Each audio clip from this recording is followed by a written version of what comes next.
Mesdames et messieurs, bonsoir et bienvenue dans cette nouvelle édition. À la une de l'actualité, les achats de l'or par la Banque centrale de Madagascar auprès des opérateurs formels reprendront. La BFM a lancé hier un appel à manifestation d'intérêt sur son site internet. Cela s'inscrit dans le cadre du renforcement des réserves de change de la BFM. Les détails. La Banque centrale de Madagascar recherche des fournisseurs d'or. Elle a lancé hier un appel à manifestation d'intérêt sur son site internet. La banque veut coopérer avec des entités formelles, professionnelles dans la commercialisation d'or éthique, c'est-à-dire les titulaires d'agrément du comptoir de l'or, les titulaires de permis d'exploitation et permis réservés aux exploitants artisanaux, les collecteurs professionnels et les groupements d'orpailleurs légalement constitués. Cela signifie que la Banque centrale sera à nouveau ouverte à l'achat de l'or. Les réserves d'or jouent un rôle important dans l'économie d'un pays.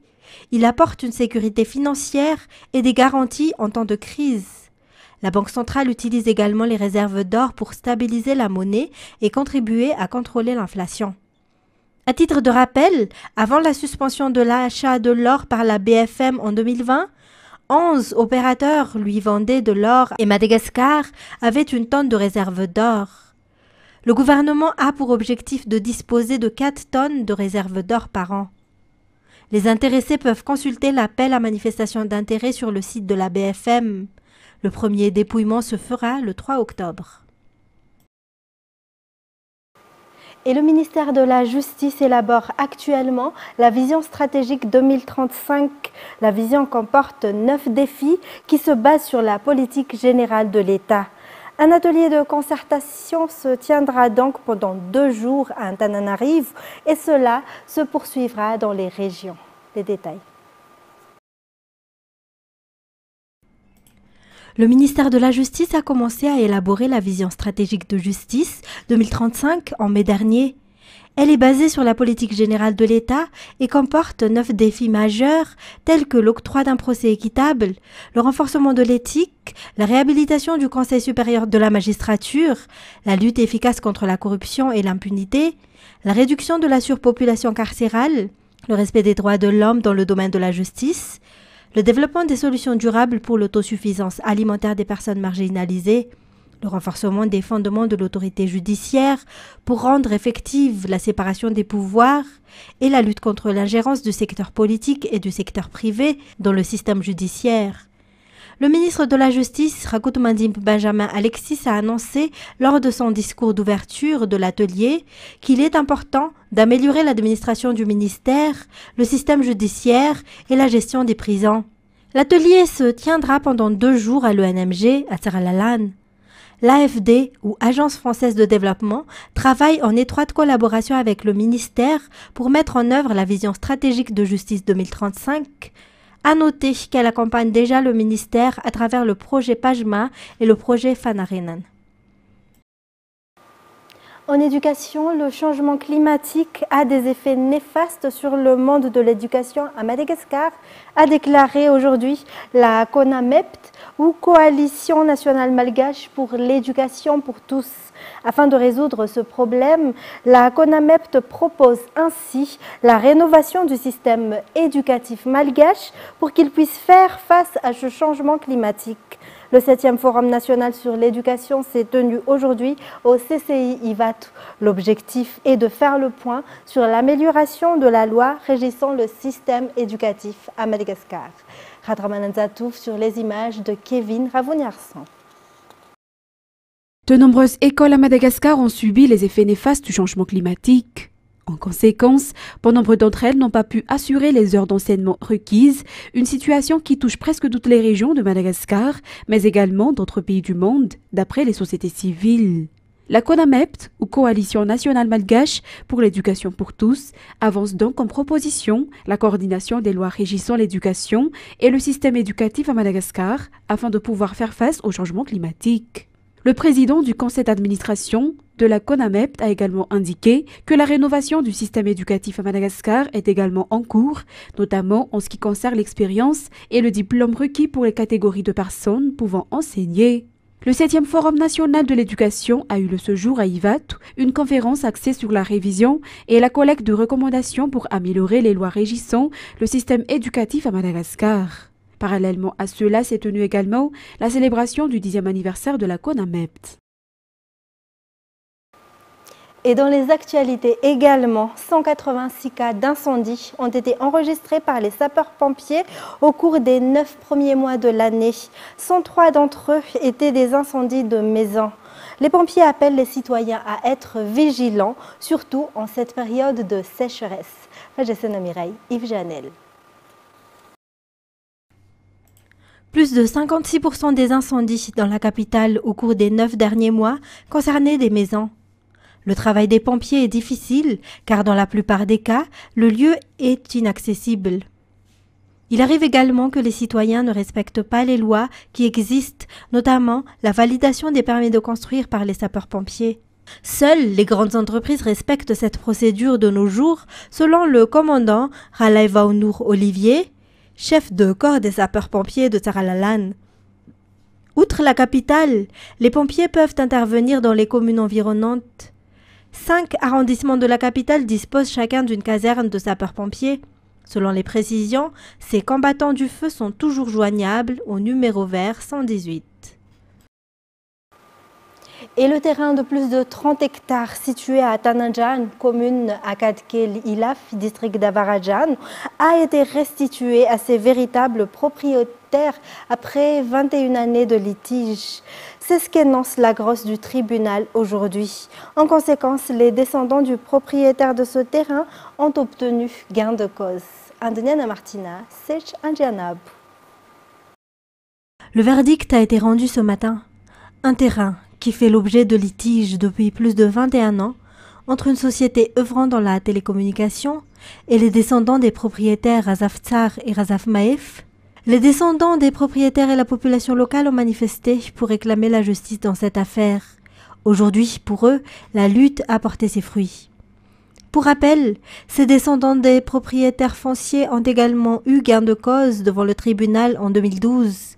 Une décision qui devait être définitive, mais contre laquelle cette société a quand même fait appel devant le tribunal de première instance. Aujourd'hui cependant, l'avocat de ses descendants a affirmé qu'il n'y a plus aucun recours concernant cette ordonnance du tribunal rendue aujourd'hui.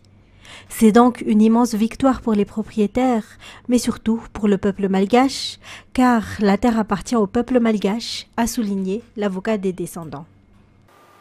Dans le domaine de la santé, les descentes sur terrain effectuées par le ministre de la Santé publique, le professeur Rajamanathan Zeliarvel, se poursuivent. Ainsi, dans la région Atnan, la semaine dernière, il a visité le CSB2 de la commune rurale de Vuichanivun, dans le district de Brigaville. Il y a constaté les méthodes de travail des agents de santé au niveau et s'est entretenu directement avec les patients qui ont bénéficié des services de santé au sein du CSB. Le ministre de la Santé publique a également remis, lors de son passage, des dents aux mamans qui viennent de mettre au monde leur nouveau-né. Lancé également à l'issue de la visite du ministre que de nouveaux équipements seront remis à ce CSB2 afin d'améliorer les offres de santé pour un service de qualité.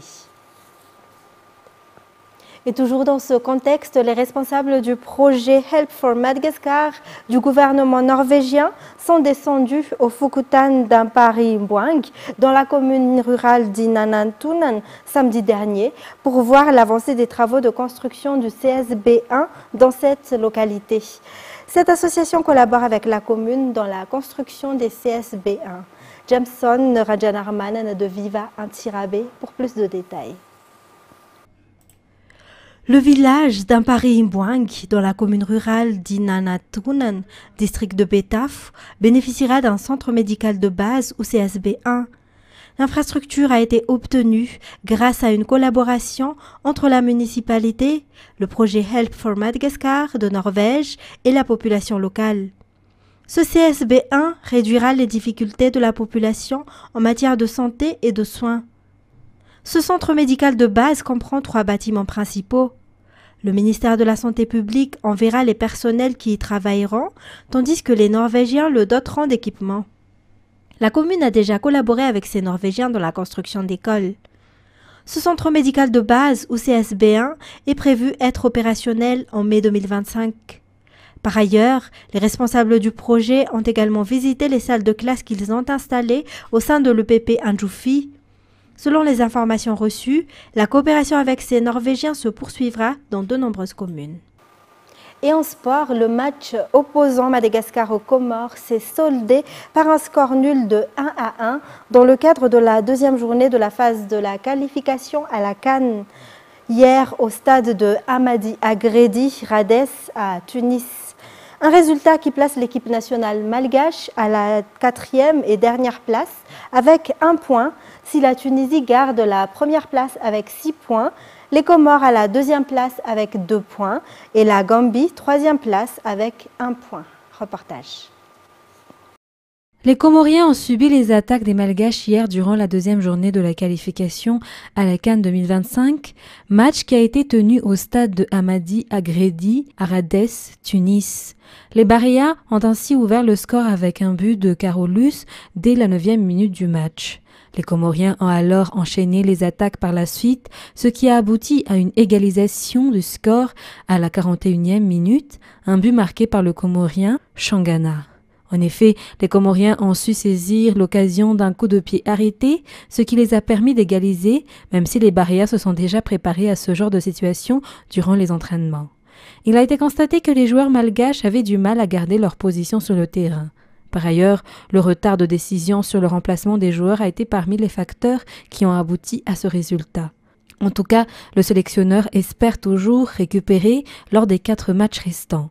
Du 9 au 15 octobre, les 3e et 4e matchs aller et retour dans le cadre de la qualification à la CAN 2025 se joueront en Gambie. Et puis la Fédération malgache de foot demande à ce que les rectifications du stade Baréa soient effectuées dans les brefs délais. En effet, selon le président de la FMF, Alfred Ranjamanampsou, le fait de ne pas pouvoir jouer à Madagascar a désavantagé nos joueurs lors des 2 derniers matchs. Selon toujours le président de la FMF, les Baréas devraient jouer leur prochain match au stade Baréa pour avoir le soutien des supporters. Nécrologie à présent. Fanek, de son vrai nom, Rasulumala Nirvelna Fanek, est décédé ce matin. Il était une figure emblématique de la scène musicale à Madagascar, où il était particulièrement connu comme un virtuose de la guitare basse, surtout dans le jazz. Ce membre du groupe Soulmiral était également un compositeur, un arrangeur et un auteur. Le groupe Soulmiral, auquel il avait appartenu, est composé uniquement de ses frères. Fanek avait souffert de problèmes rénaux depuis plusieurs années et a suivi un traitement. Il avait récemment donné un concert dans un lieu de la capitale. La grande famille de Viva présente ses condoléances aux familles endeuillées. Et puis, dans les actualités internationales, la vice-présidente démocrate Kamala Harris et l'ancien président républicain Donald Trump prennent part mardi à leur premier et possiblement unique débat avant l'élection présidentielle américaine de novembre, un face-à-face qui pourrait s'avérer décisif dans la dernière ligne droite de la campagne. France 24. 2 candidats qui rêvent de la Maison-Blanche, 2 orateurs au style différent et un débat. Kamala Harris, candidate démocrate, en est une habituée. Dès 2004, alors procureure, elle manie l'art oratoire avec sérénité. Et autorité, en 2020, sa passe d'armes avec Mike Pence, vice-président, avait marqué les esprits. Monsieur le vice-président, je parle. Je parle. Elle devra aussi déjouer pendant 90 minutes les célèbres pics de Donald Trump. Lui est un habitué de la télévision, un habitué des élections, qui a le langage particulièrement fort, dur, quelquefois, souvent même excessif.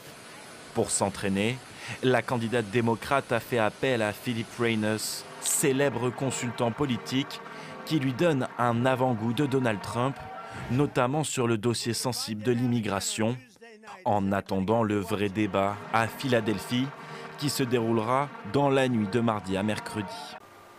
Et le ministre de la Défense russe a annoncé avoir intercepté 144 drones ukrainiens dans la nuit, dont 20 au-dessus de la région de Moscou, où les autorités locales ont rapporté la mort d'une femme. France 24.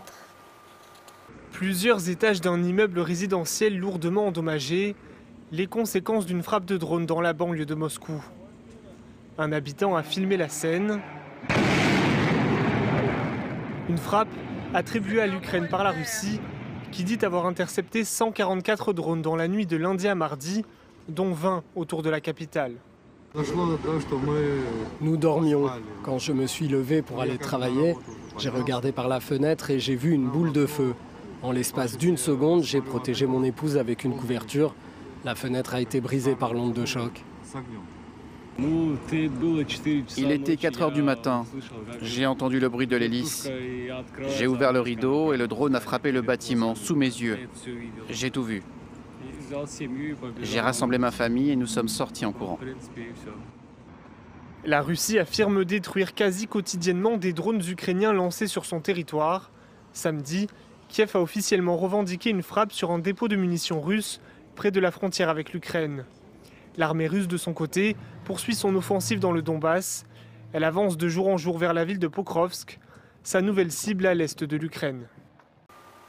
Pour terminer, au Sénégal, au moins 9 morts dans le naufrage de leur pirogue au large des côtes sénégalaises dans un nouveau drame de l'émigration clandestine à destination de l'Europe, a indiqué la marine sénégalaise lundi sur les réseaux sociaux.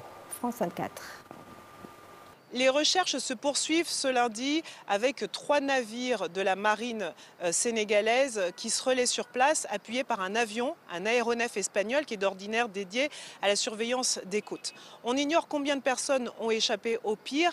4 rescapés étaient identifiés à la mi-journée et pris en charge à l'hôpital, mais plus de personnes ont été sauvées hier par les piroguiers qui étaient les premiers sur place sur le site du drame et qui les ont donc ramenés sur la côte. Alors combien de personnes exactement avaient pris cette embarcation qui a quitté les côtes de Mbour dimanche après-midi? On l'ignore, on ne connaît pas non plus les causes de l'accident, mais il a eu lieu à quelques kilomètres seulement de Mbour, d'où les passagers avaient embarqué. Le Sénégal est aux côtés de la Gambie et de la Mauritanie, l'un des principaux points de départ de migrants subsahariens vers les Canaries.